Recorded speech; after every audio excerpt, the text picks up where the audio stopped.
Good morning, everyone. My name is Justina Benzan. I'm a board-certified behavior analyst with Trumpet Behavioral Health, and I'm going to be leading this presentation today, discussing toilet training with individuals with disabilities. If at any point during this presentation you have a question, please feel free to use the chat to present your question, and I will try and get to it as soon as I can. Okay. All right, let's get started.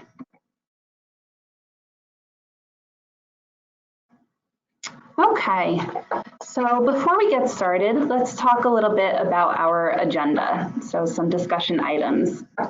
So some things that we're going to discuss is knowing when to start toilet training, looking for those warning signs, those prerequisites that this individual is ready to begin toilet training. We're also going to talk about strategies and guidelines for how to conduct toilet training, as well as problem solving when issues do arise. As a reminder, when we're beginning toilet training, you will need a great amount of patience, consistency, teamwork, and some humor. This can be really challenging and really frustrating, but definitely rewarding towards the end. So again, that patience is going to be huge, and we're going to discuss a bit more about consistency and how that is going to improve the effectiveness of your toilet training.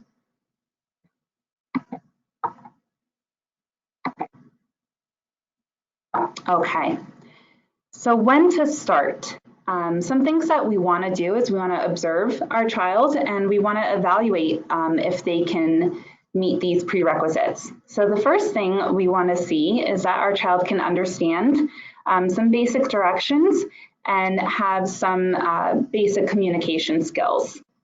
And again, we'll dive a little bit more into that regarding communication skills. We're going to see if our child prefers being dry, if they're physically capable of pulling up and down their pants, as well as awareness.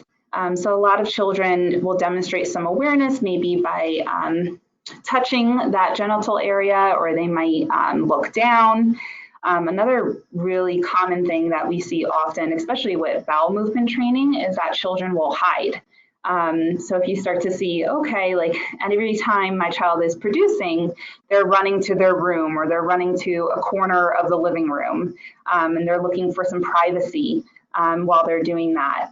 That's a clear sign that they're demonstrating some awareness of what's going on. And then we also want some desired independence and family life to be calm and less stressful.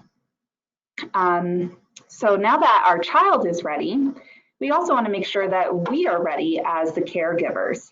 As I mentioned, consistency is going to be huge when it comes to toilet training. If one parent or caregiver is consistent and another one is not, you're going to see some challenges. And it makes sense, if one person is putting on a diaper on their child and one person is setting a different expectation, your child, they're going to maintain that previously learned history of I go in my diaper. I don't go when my diaper is not on. So having that consistency, again, is just going to be huge towards the effectiveness of this. Okay, so now we're going to talk a little bit about strategies and guidelines. So we want to prepare. One thing that we need to be mindful of is that your child either enjoys or is indifferent to being in the bathroom. So particularly, we're seeing no problem behavior.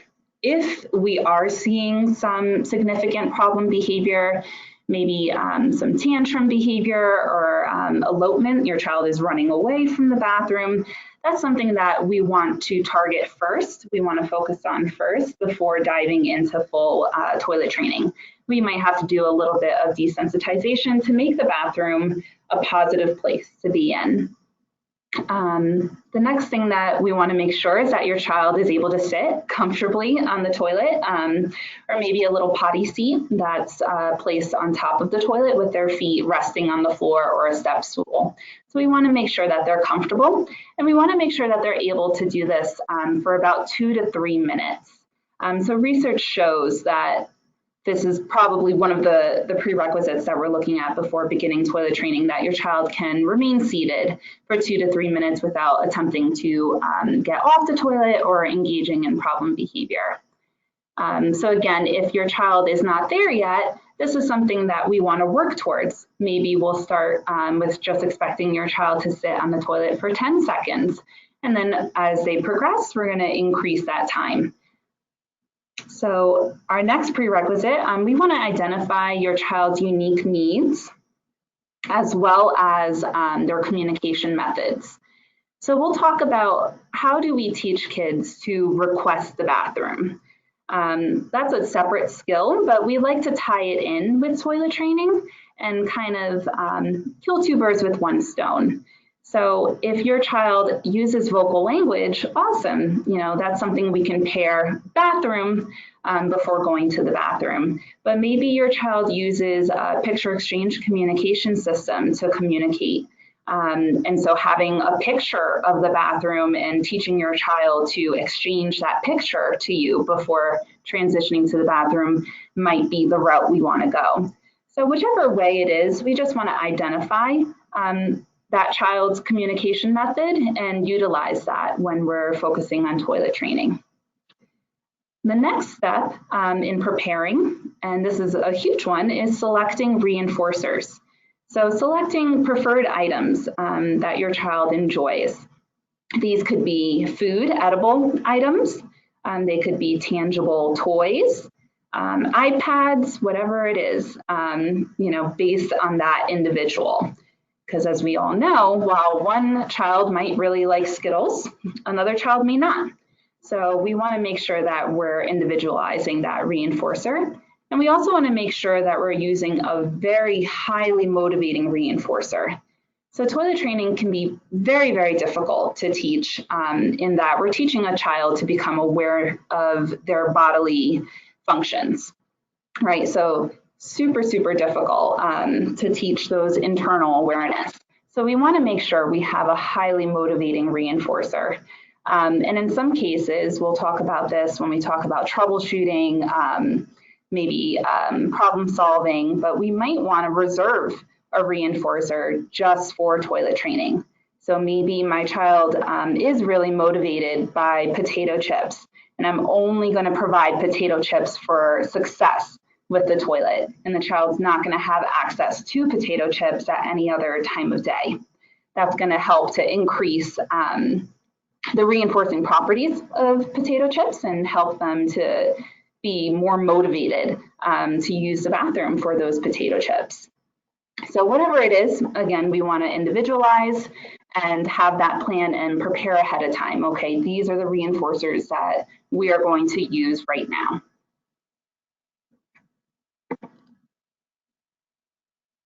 Okay, so as you probably know, with ABA and anything we do, we want to collect some data.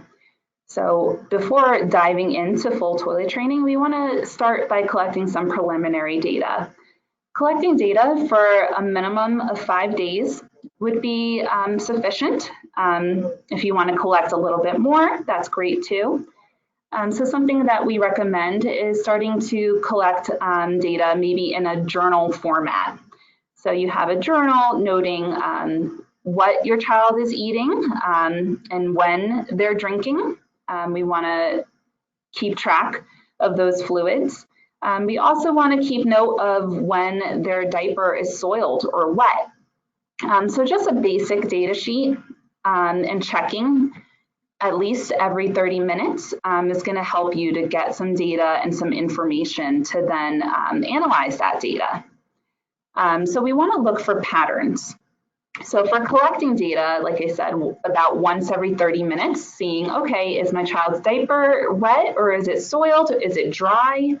We're going to see a pattern. Is this happening, you know, every hour? Is this happening 10 to 15 minutes after having liquids? Is it happening 30 to 60 minutes after having a meal? So we're going to look at that pattern over, again, the minimum of 5 days or longer. And what happens is when we identify a pattern, we can then build it into this toilet training routine. So for example, maybe I'm looking at data and I see, okay, Monday through Friday, my child had a wet diaper around 11:15, 11:20 a.m. every day. It appears to be the pattern. So I'm going to set that schedule that at 11:10, a little bit before when they're typically producing, we're going to have a trip to the toilet. We're going to go to the bathroom and we're going to try. So again, by looking at that pattern, that's going to help you to determine what times of day you're going to be taking bathroom trips.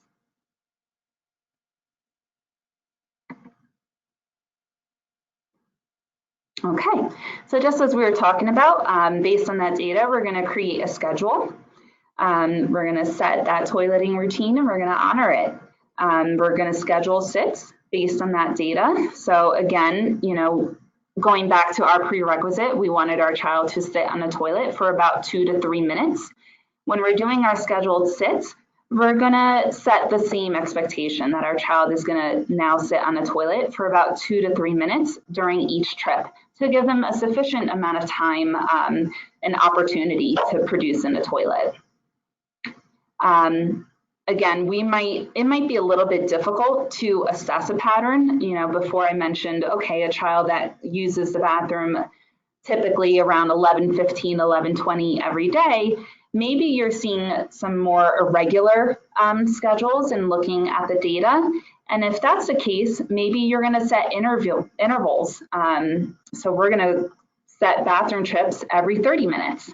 Every 30 minutes, we're going to go to the bathroom and we're going to sit for 2 to 3 minutes. And then when that's over, we're going to set a timer or look at the clock. And in another 30 minutes, we're going to try again. So you might want to set regular intervals as your schedule. Again, setting a timer as a reminder is super helpful. And it's super easy. Everyone has a cell phone now and you can just kind of set a timer very easily. 30 minutes from now, it will be a reminder to you to then transition your child to the bathroom. Okay. Our next point here says waiting an additional 15 to 20 minutes could cause your child to have an accident. So what we're referring to there is, again, that we want to be mindful that we're sticking to our schedule. As I mentioned, toilet training requires a lot of patience and it requires a lot of consistency.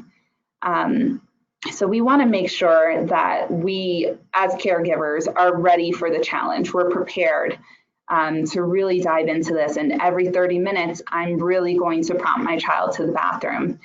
Because if we do wait and we're not consistent and maybe that timer goes off and we don't bring our child to the bathroom at that scheduled time, you could be setting up your child for failure and then they could have an accident.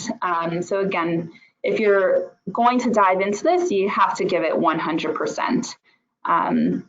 If you're not ready, that's okay too. That's absolutely okay. Then we just want to wait for a time that you are ready. Often I recommend for parents to wait until they have a 4-day weekend or a week, maybe it's spring break, and you're off from work and you can be home and you can really devote the time necessary for this.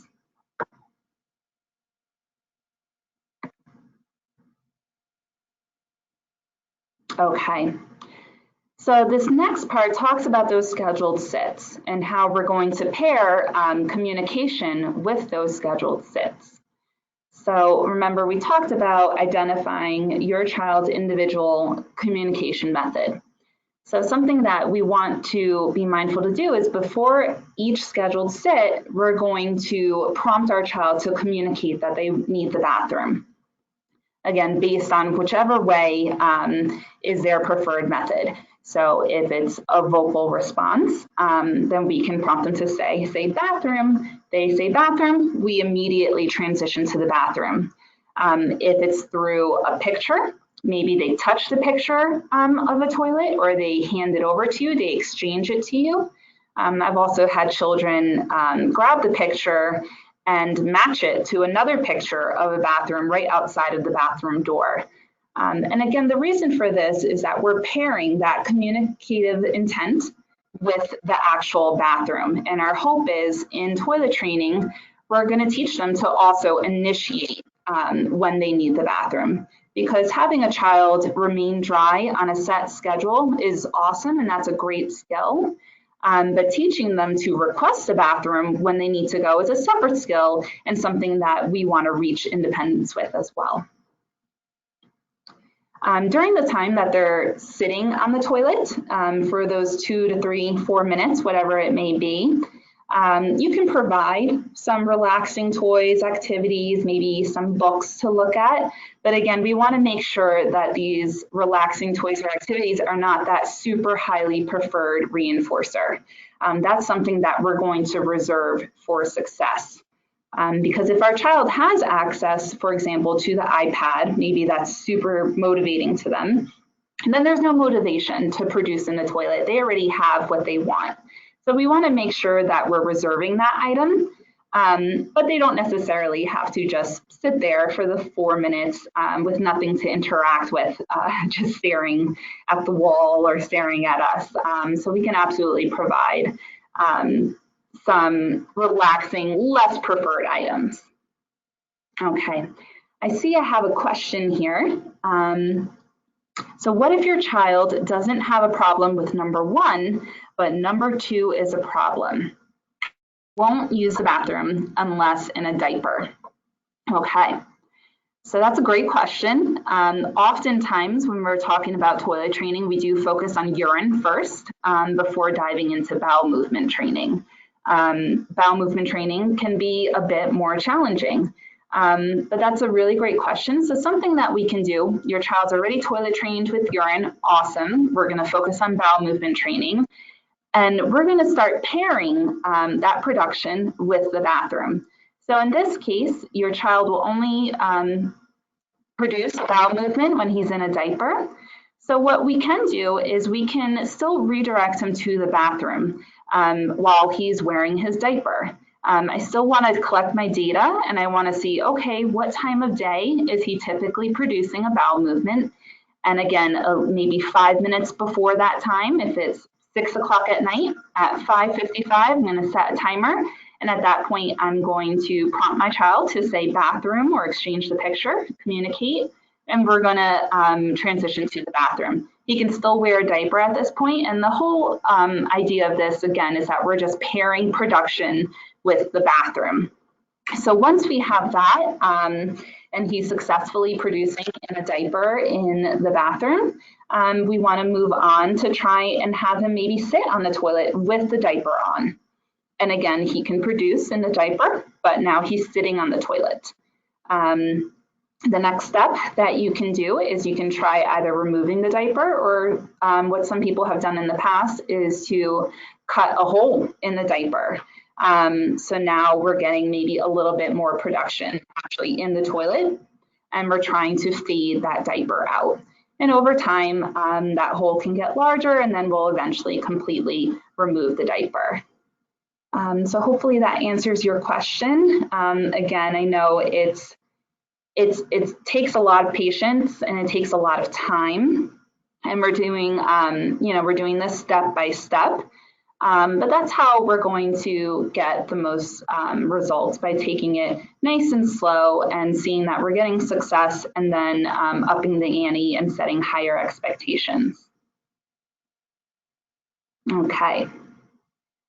So for urine toilet training or bowel movement toilet training, again, we want to reinforce those successes with that highly preferred item. Again, toilet training can be super difficult, so I do highly recommend reserving a special item just for toilet training. And we want to make sure that we're providing that item immediately. So if we're waiting, if we have our child who is producing, but then we're expecting them to stand up, flush the toilet, pull up their pants, go wash their hands, and then they're getting their reinforcer. That's a little too delayed to make that connection. So we want to make sure that we're providing that reinforcement immediately. So something I recommend when you do identify what that highly preferred item is going to be, I recommend you keep it in the bathroom. Hide it under the sink. If it's an edible, a special, food, a potato chip, a Skittle, whatever it may be, put it in a container and place it under the sink. That way that you can provide it immediately as soon as your child produces. I would recommend also providing some praise. You can individualize this. Some children don't like to be praised for producing in the toilet, while other children do. So you want to see what your child responds to. If they find it to be aversive, then, praise in that case is not reinforcing to the child. So I might just give them a simple good job. But if my child, gets super excited with the praise and really seems motivated by the praise, then I would make a big deal out of it. I'd be like, great job using the toilet, great job doing pee-pees in the toilet, that's awesome, high five, what have you, plus providing, again, that tangible reinforcer. Okay, once they have had access to this reinforcer, so if it's a food, I would provide a little time for them to consume it. If it's a toy, I would provide them with some time to also play with the toy, about 30 seconds to a minute, maybe 2 minutes, depending on the results. And then once they have had that toy for a sufficient amount of time, you're going to remove the toy, and at that point they can get up, flush the toilet, pull up their pants, and continue with their hand washing routine. Okay, so I see a couple of more questions, so I'm going to answer them real quick before we move on. So I see a question regarding training, urine training during nighttime. So nighttime toilet training, basically, is what we're talking about. So in this case, I'm assuming your child is toilet trained during the day, but they're still having accidents at night. So similar to what you would do during the day, you're also going to go all the way back to the beginning and collect some data at night. So this is going to be a little exhausting. So again, I would recommend do it over the weekend when it's not so important that you get your sleep if you're not going straight to work. So at night, you're going to set a timer and you're going to check them again about, you could start with every hour to see at what time of the night are they producing. Are they wet? Are they soiled? Are they dry? And that's going to help you to, again, determine a pattern. Okay, at 2 a.m. is typically when my child is using the bathroom. At that point, I'm going to set my timer, again, 1:45, 1:50, and I'm going to wake up my child and I'm going to transition them to the bathroom. Okay, so it's very, very similar to daytime toilet training, just a little bit more difficult in that you're going to be tired.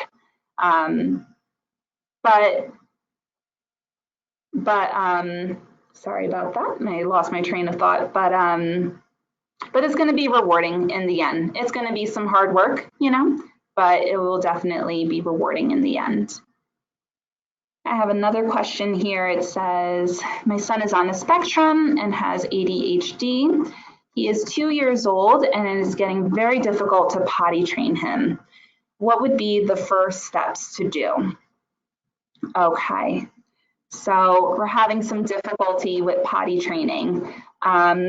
Something, again, that I would consider doing is looking back at the reinforcer. What are we using as a reinforcer? Can we reserve his most highly preferred reinforcer just for toilet training? So that's something I would look at. I would also look at to see, is there problem behavior happening in the bathroom? If that's the case, again, maybe we need to take a step back and we need to focus on some desensitization to the bathroom. So maybe we just go in the bathroom and we're not even expected to sit on the toilet. Maybe he's just expected to stand near the toilet for 3 to 10 seconds or whatever it is that you need to start at. So we might have to go all the way back to those prerequisites before we dive into formal toilet training. Okay. So our next question is, if my child does pee, should we take him again in 30 minutes? What if he gets annoyed of the frequent toilet trips? Okay, awesome. So I would say yes. If he does urinate in the toilet, awesome. We want to give him that reinforcement. But yes, we are going to take him again in 30 minutes. If we see he's starting to get annoyed with the frequent toilet trips, maybe that's something, again, that we want to look at those patterns in the data and see if we can do a set schedule. Maybe I see, again, my child typically goes at 1 o'clock. They typically go at 9 a.m., 1 o'clock, and 3 o'clock. So I'm going to set those times as part of his toileting schedule.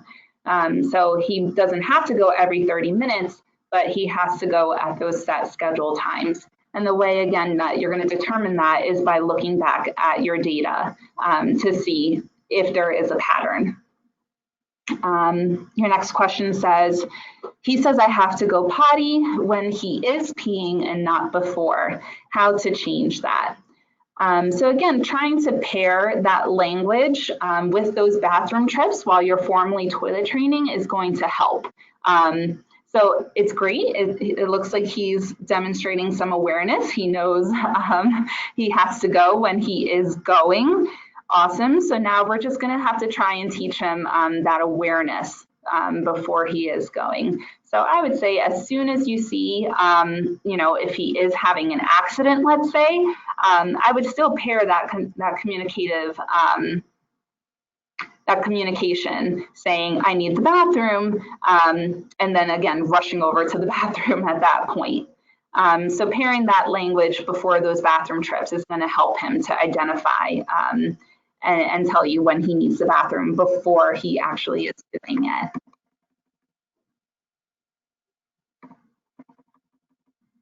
Okay, so what I'm going to do, I see a couple more questions here. I'm going to continue on with our presentation. I will get back to your questions, I promise you, in just a few slides. So I will leave this up here and I promise I will come back to it, okay?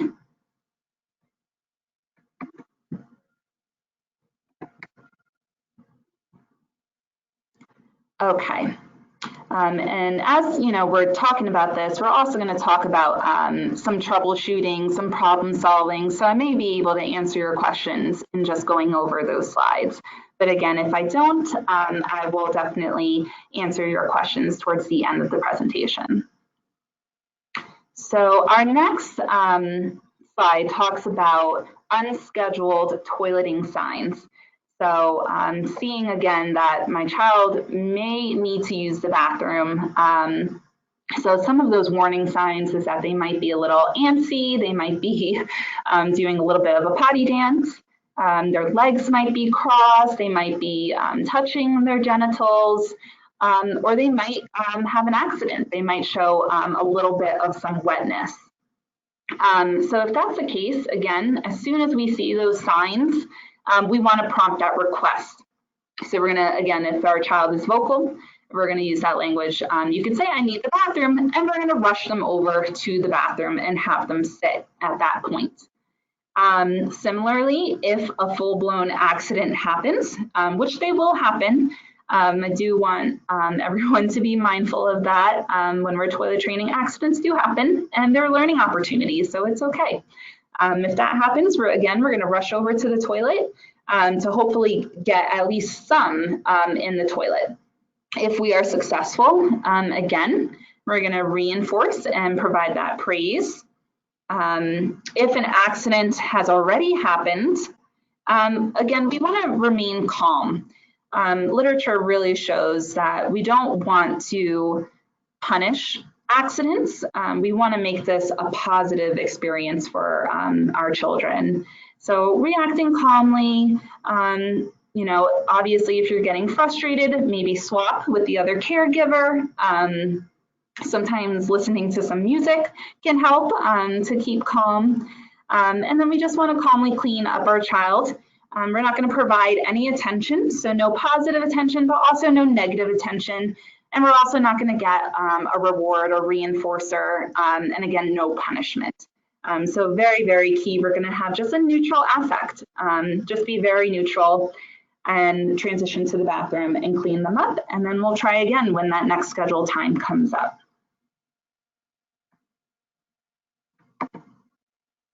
Okay.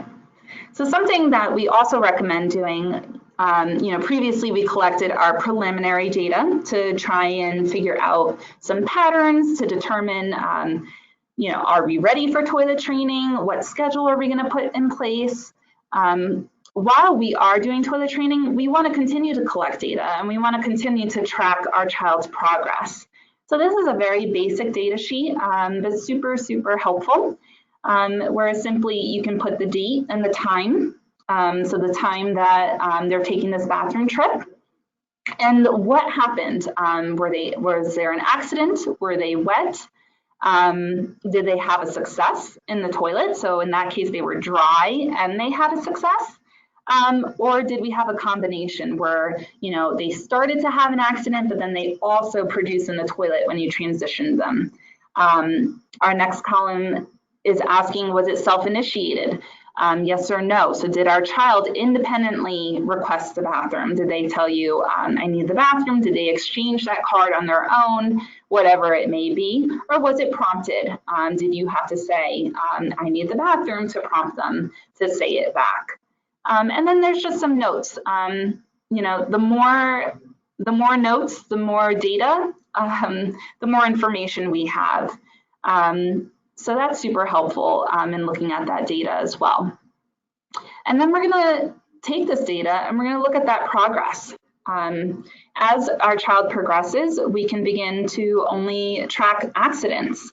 So that's something that moving forward, when we're seeing, okay, our child is having a lot of successes, or maybe we're seeing a combination of accidents and successes, we'll know when to progress.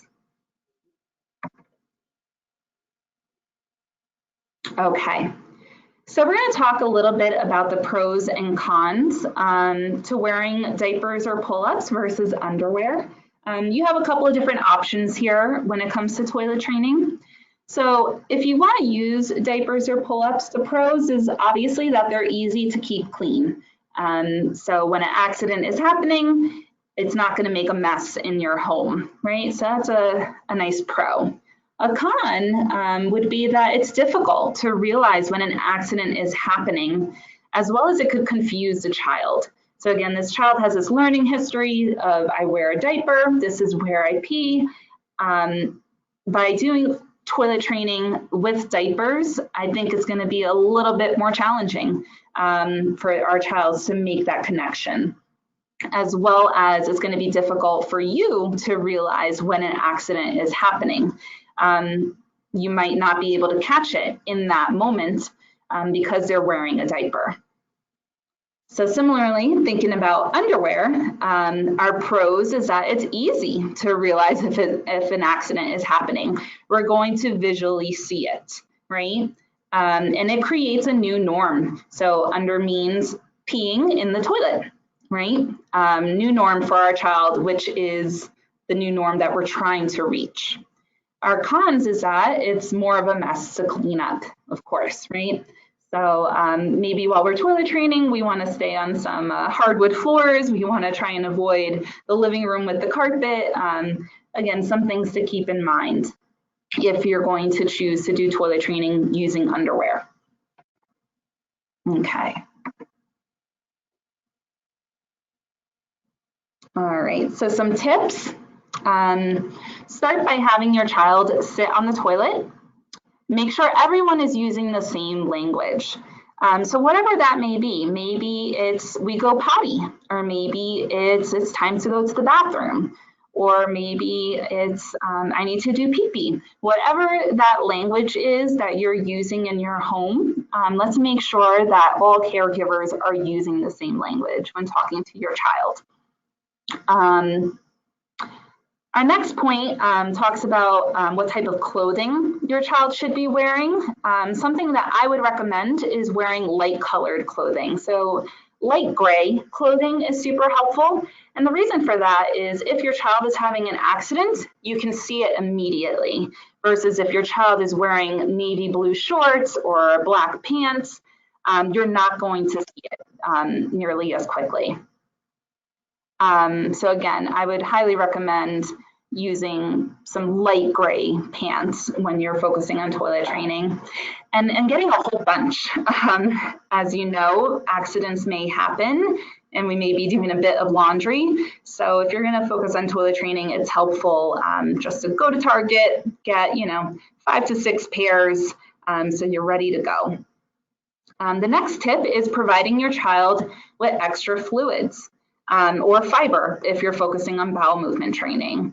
So the only way we're gonna get your child to urinate in the toilet is if they are drinking fluids. So we wanna make sure that we're flooding them with those fluids when we're focusing on toilet training.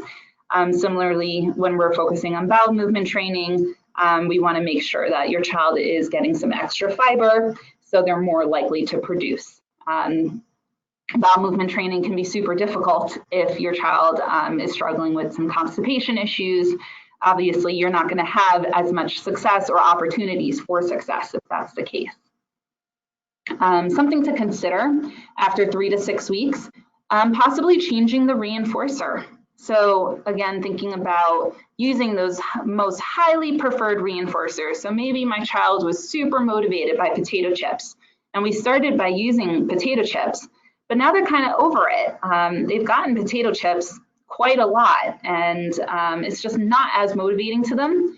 So something we want to do is called like an informal preference assessment. I might pull out a couple of items that I know they really like, and let's see what they gravitate towards. Let's see what they play with the most. If I'm giving them a choice of potato chip or Skittle, I have a Skittle in my right hand and potato chip in my left hand, I'm going to see what they are reaching towards. So you might want to consider changing up the reinforcer after about 3 to 6 weeks.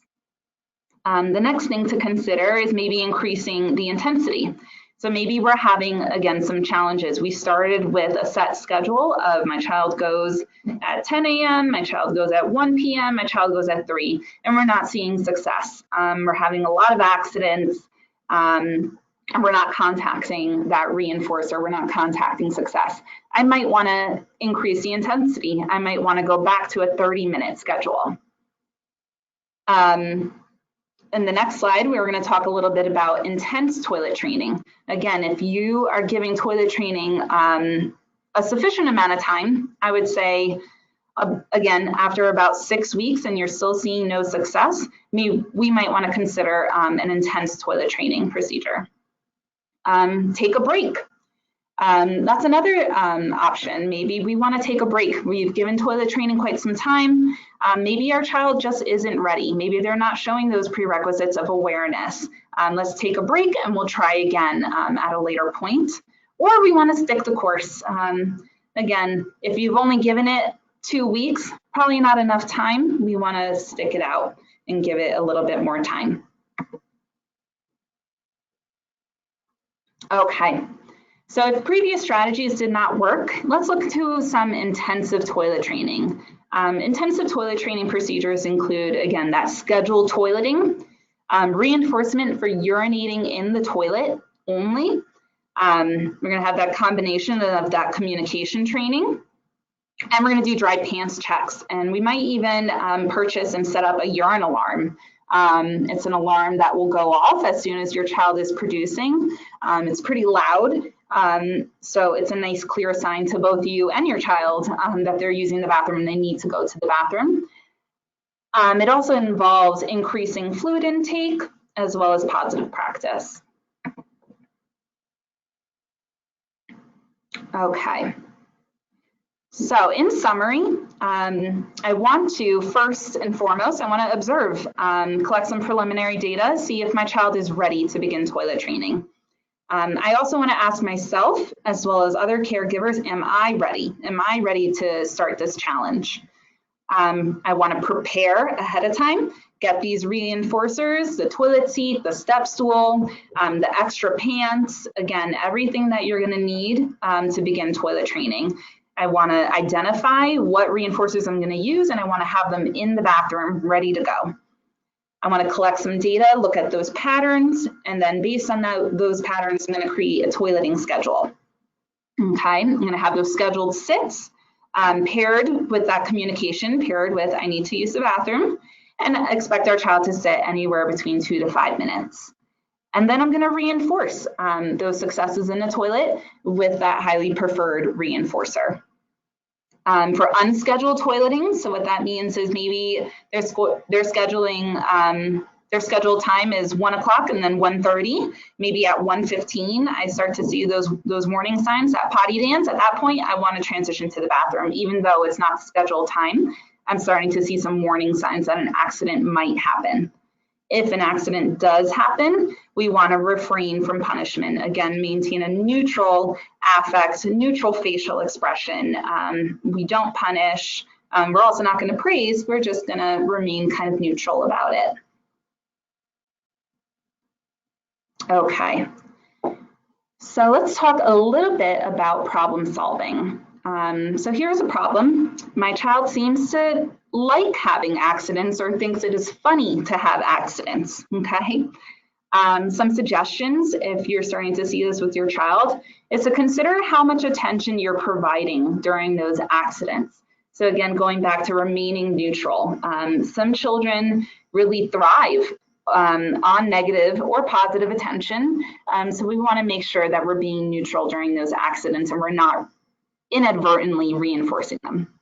And we also want to make toileting more fun.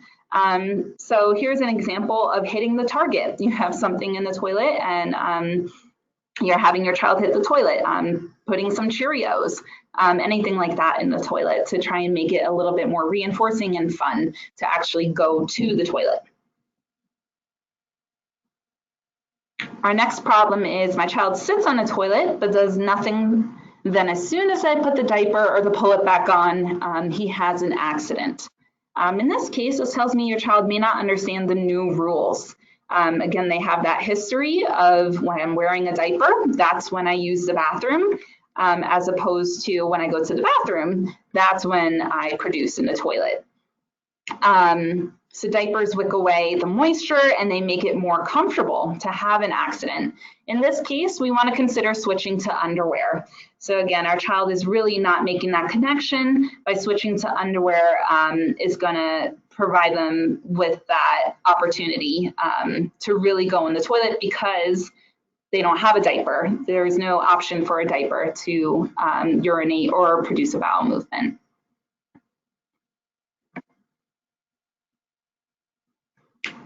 Our next problem here talks about my child never goes to the bathroom. In this case, we really want to consider increasing those liquids. By increasing those liquids, we're providing more opportunities for them to urinate. If your child is not big on drinking juice or drinking water, again, we want to try and increase that so that we have those opportunities. We also want to increase the motivation to drink. So in this case, we want to use highly preferred drinks. So maybe your child really likes apple juice. So we're going to increase their intake of apple juice. We can also provide some salty foods to increase the likelihood that they are thirsty. So by eating salty foods, they're probably more inclined to drink some fluids. As well as exercise or playing outside. That is also going to help our child to be a little bit more thirsty.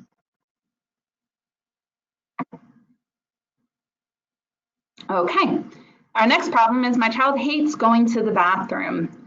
So this is where we talked about we're going to have to do a little bit of some desensitization. We're going to start by providing a reward for our child just being calm near the bathroom. You know, we're going to see at what point does your child start to get upset? Are they upset just standing outside the bathroom door? Are they upset standing inside the bathroom? Are they upset when you tell them it's time for the bathroom? So we're going to identify where to start, and we're going to provide that praise and that reward for being calm. And then we're going to gradually, again, increase our goal. So now we're reinforcing when our child is calm in the bathroom, when our child is calm in the bathroom and close to the toilet, when our child is sitting on the toilet with their pants on, pants off, pants off for 1 minute, and so on. Again, so we're going to break up those steps into small increments and reinforce and set higher expectations as they progress. Okay, so it says relax. It is a journey. Do not stress, but do commit. It's a marathon, not a sprint. As I said, toilet training can take some time, but committing to it is going to help to reach that success. Okay, so some resources for you right here are some books that we recommend, as well as some websites for you, kind of reiterating the information that we went over today. Very quickly, I'm going to take a look at your questions before we wrap up to see if there's anything that I didn't cover in going over our problem-solving slides. Okay.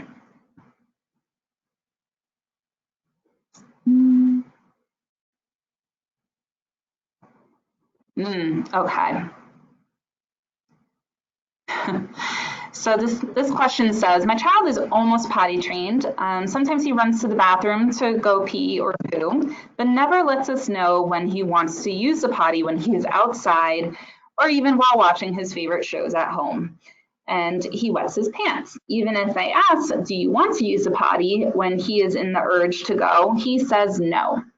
So this makes a lot of sense. It's going to be, very difficult for a child to want to leave a super reinforcing activity to go use the bathroom. Very common for a child to want to stay and play rather than do that. So what I would recommend, rather than asking him, do you want to use the potty, use a directive statement and tell him it's time to use the potty. You could give him a 1-minute warning before transitioning, because again, it can be, you might see some problem behavior if you're trying to, for example, turn off the TV and transition to the bathroom. So you're going from a highly preferred item to a less preferred activity. So give him a 1-minute warning. And then when that timer goes off, you're going to tell him it's time to use the bathroom, and we're going to transition to the bathroom, regardless if he thinks he needs to go or not. So that's something that's going to help with that.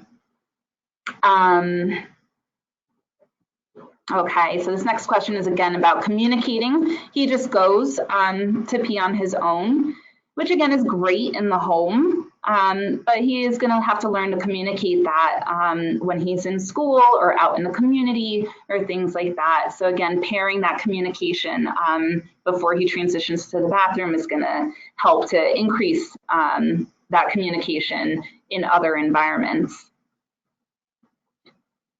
Okay.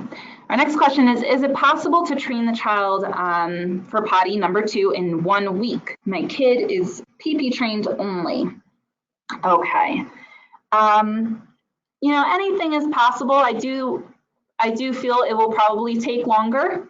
Some kids do learn this very quickly and are thrilled to be wearing big kid pants and big kid underwear and remain dry. And other children, it takes a little bit longer. So everyone is different and everyone is individualized. So it's hard to say, how long is this actually going to take? It really depends on your child. It depends on your consistency. And again, how highly preferred those reinforcers are. That's going to be a crucial aspect to this.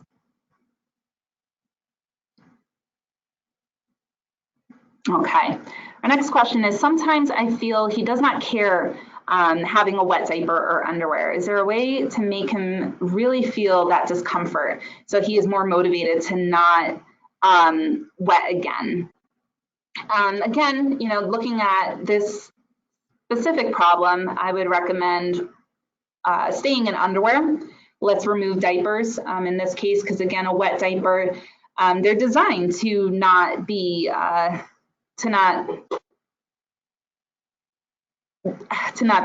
discomfortable to our child. So we definitely want to push them to just wear underwear in this case, and prompt them, when they are wet in their diaper, look, like it's time to go to the potty. I need to go to the potty. And again, pairing that transition with the wet diaper.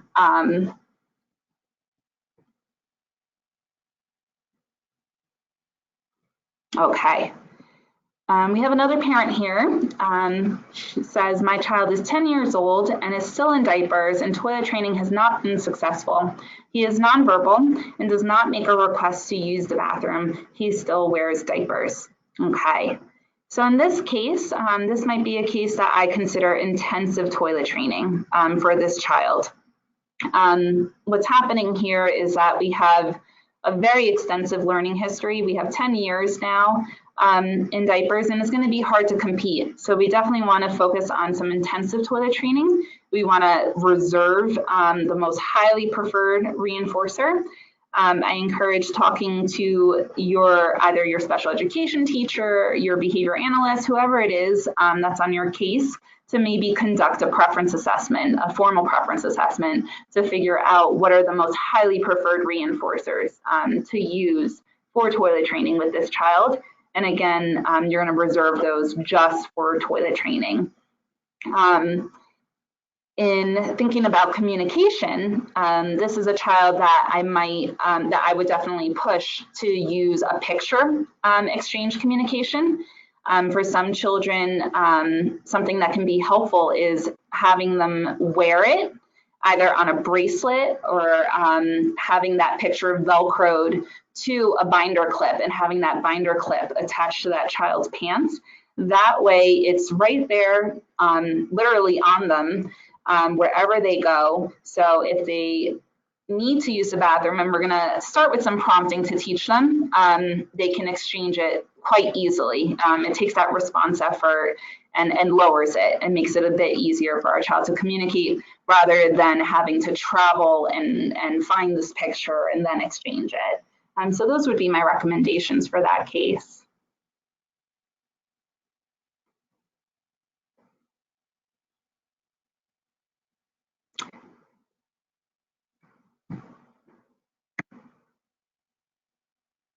Okay, so I'm a little confused about this question.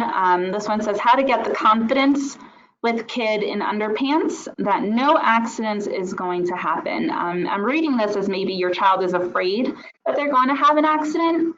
And if that's the case, you can again just kind of encourage them that it's okay. Accidents happen, and again, really pushing that you're not providing any negative attention of any sorts for an accident happening, just kind of again being neutral when it does happen. And providing a lot of praise and reinforcement for when accidents don't happen, when they are successful in the toilet. So you're gonna have that vast contrast to help your child feel the confidence that they need to wearing underpants and using the toilet.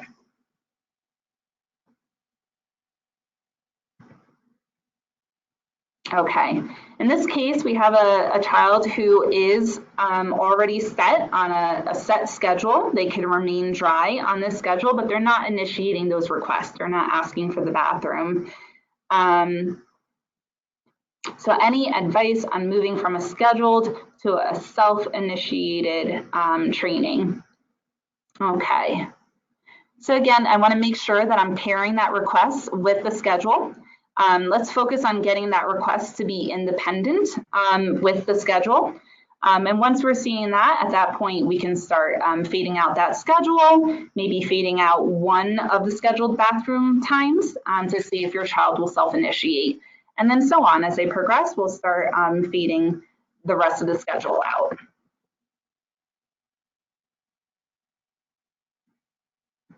Okay. This next question, we have carpet in all of our rooms. Is it okay to use underwear with diaper on top to avoid the mess? That's one route that you can do. Some parents do that. I personally would recommend the opposite. Try putting on underwear and then the diaper on top of that. So the underwear is going to get wet. Your child is going to feel that wetness, which is going to help the awareness, but it's going to be soaked up by the diaper.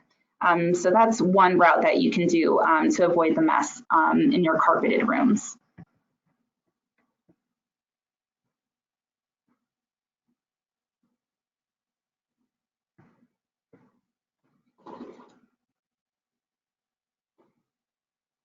Okay. All right. We have a 9-year-old with high functioning autism. potty trained during the day, but hasn't ever been consistently dry at night. His bedwetting has actually gotten worse over the years. At this point, he has no dry nights and occasionally poops in the bed as well. He claims it happens while he sleeps and is embarrassed and tries to hide it. He also wipes very poorly and ends up with poop everywhere, even when he uses the toilet during the day. Okay, so we have a couple of different things going on here. Okay, so again, going back to nighttime toilet training, we want to start with some data. We want to start with you waking up every 30 minutes, every hour to go check your child while they're sleeping to see, okay, are they wet? Are they soiled? What time is it?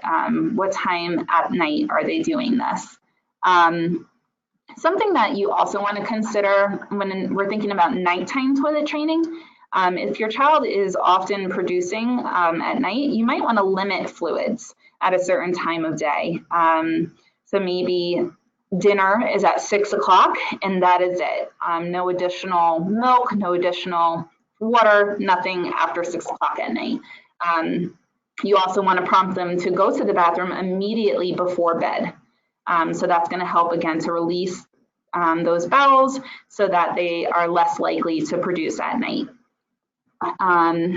Interesting about the bowel movements, children, well, we all actually tend to produce around the same time each day. So that one might be a little bit easier to catch in collecting your data to see when the poops are happening at night. So that's going to, again, help you to wake them up and then bring them to the bathroom at that time. In regards to the wiping, that's going to be a separate skill that we teach, you know.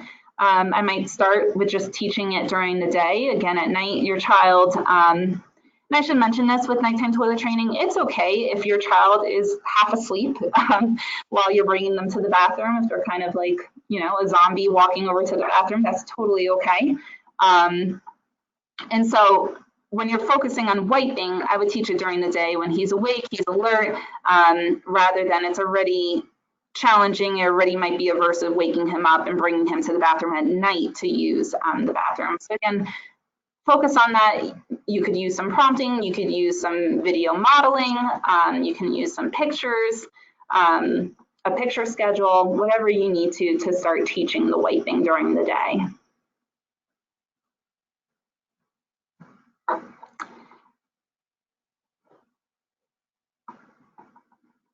Okay.